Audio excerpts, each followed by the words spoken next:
One of the great things about America that doesn't really exist in continental Europe is the open stack library.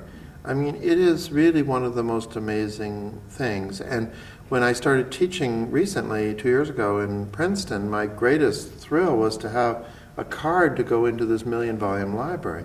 And I think that as a kid, I would wander around the Evanston Library, and then I would visit my father every summer, all summer, in Cincinnati. And there, the public library occupied an old 19th century opera house.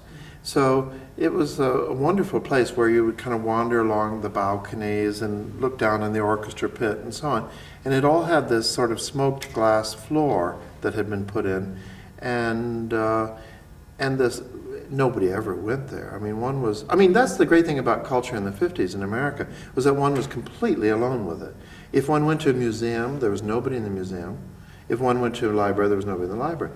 I mean, we think America's sort of somehow going downhill, but the truth is there probably are more culture vultures now than there were in the 50s. And I don't know whether serious ones, but probably the level of high culture has gone down slightly. But the level of general culture, I think, has gone up.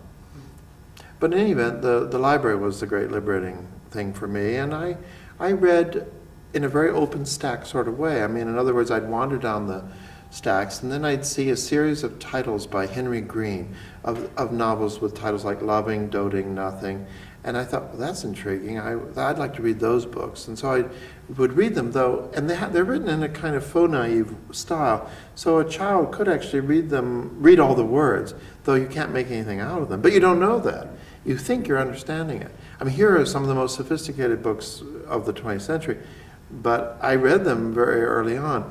And librarians were always trying to direct me to children's books, but I didn't want to read them. I was very contemptuous of them. I wish I had read them. But I never read Treasure Island. I've never read, most of Dickens. I mean, all the things that everybody else reads, I never read. But I was reading Thais by Anatole France, which was a forbidden book, and I had to make a huge scandal to get it out from behind the counter at the public library.